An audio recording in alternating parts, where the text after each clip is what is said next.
Welcome, YouTubers, fellow preppers, and survivalists. I want to give you some fishing tips.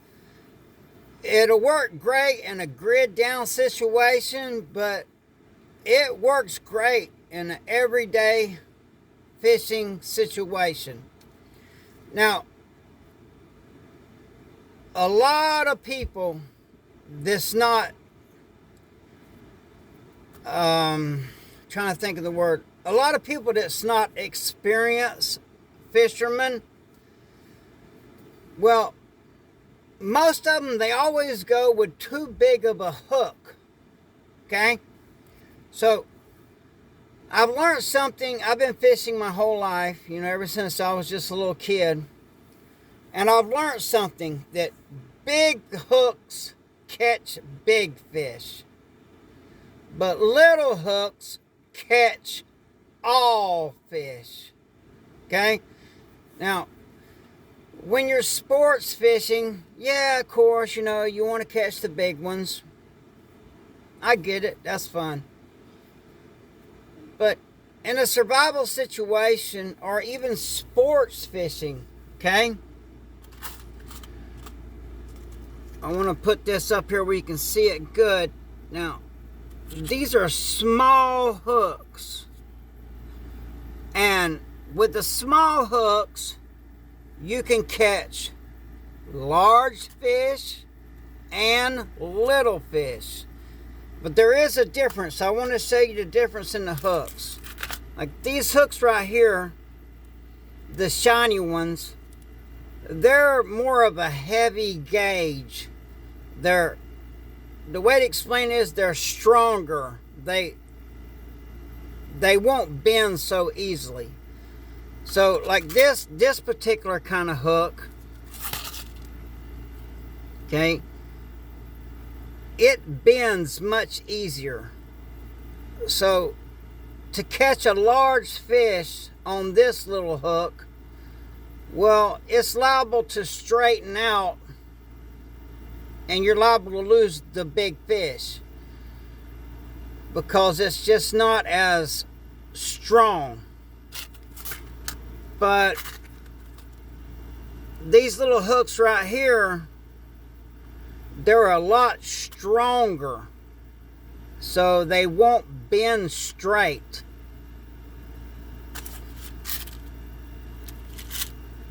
So you're better off with these hooks than you are with these. One, these won't bend straight. These will. Two, these are shiny, which will catch the fish's eye. Alright? And also, when you're fishing with these little hooks, when you catch a small fish, well, you can rehook that small fish and throw it back out there and use it for bait. And when the big fish latches down on that small fish and gets hooked by this small hook, which won't bend straight like this one will, well, then you bring in the big fish. And you save money on fishing bait. When you literally can catch your own bait instead of having to buy it, that's the way to go. And this channel, a lot of it is all about how to save money. And, saving money is a big part of survival. Because the more money you save, the more money you have to spend on your preps. And I do believe fishing is a big part of prepping. Now, when the grid goes down, at first, there's going to be a lot of fish out there. Now, after time passes by, a lot of the lakes and ponds and streams, they're going to be fished out. That's why I recommend you go as primitive as possible. Like right now, go and catch you as many fish as you can. And I have a video of how to salt and slow smoke your meat. You salt it, slow smoke it, and it will preserve for a very long time. Go ahead and, that's like prepping. Go ahead and put that meat back. Now, it works great if you can afford to vacuum seal it. All right? But again, a lot of people don't have money. So, even if you can't vacuum seal it, if you salt the meat down, cut it in small, thin strips, and smoke it, literally cook it with the smoke, between the salt and smoking the meat will make it last a very long time. Also, this is bank line right here, all right? So, you tie this hook onto this line and then tie it to a tree or a stump or a root that is really strong. You put your bait on here, you throw this line out, and then you wait a few hours and come back and check it.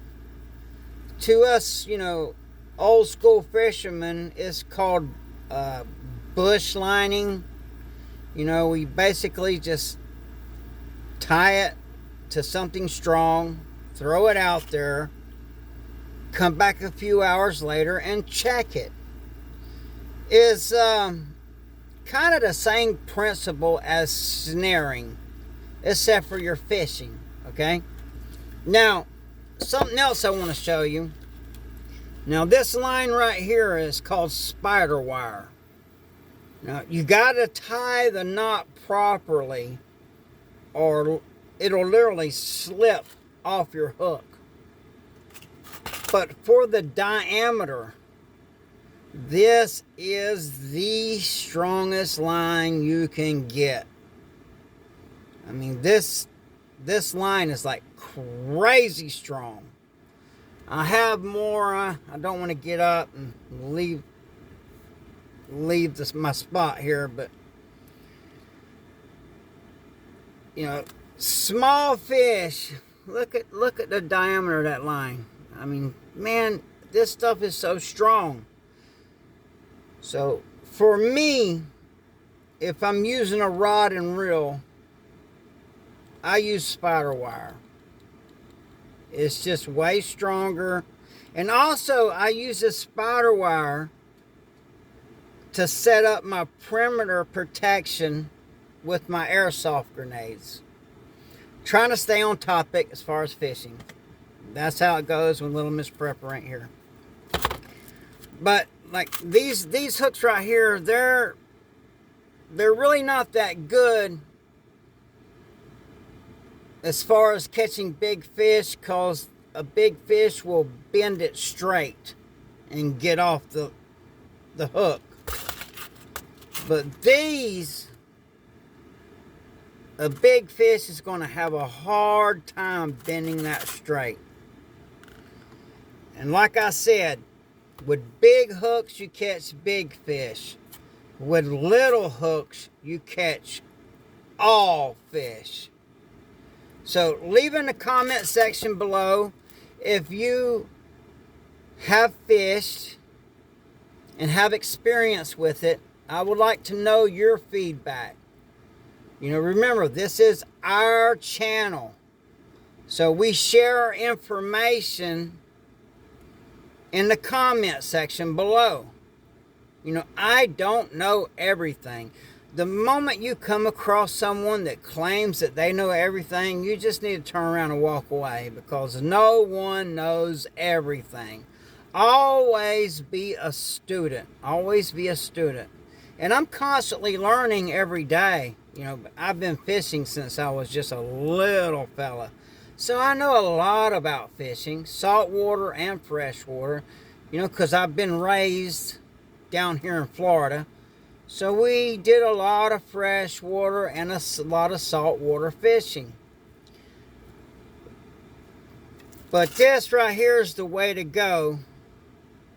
You just set it and leave it. Now be ethical.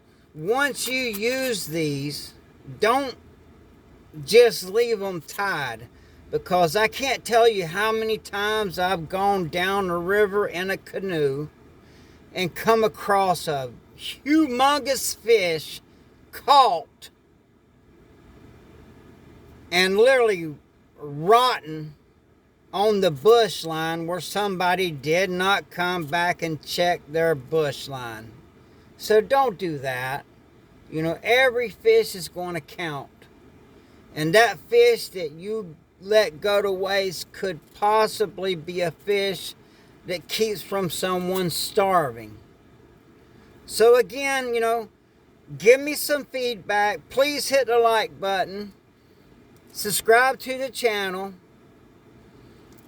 And leave comments in the comment section and discuss, answer other people's questions. We have a community here, and, I'm trying to grow this community so we can all get through this, what is coming. I live 100% off grid. I literally rely on my fishing skills, my hunting skills, snaring, trapping, farming, wild edibles, which I'm fixing to start me a wild edible garden. You're like, what? Yes, I'm literally going to plant wild edibles in a section that I would normally use for my garden, because those wild edibles, you don't have to fertilize them, you don't have to water them, you don't have to treat them for bugs, and literally there's more nutrition in most of those wild edibles than anything you'll ever grow. Alright, so just like I said in the comment section, leave comments, answer other people's questions. It's the All-American Prepper. Stay dangerous, stay ready, and have a blessed day.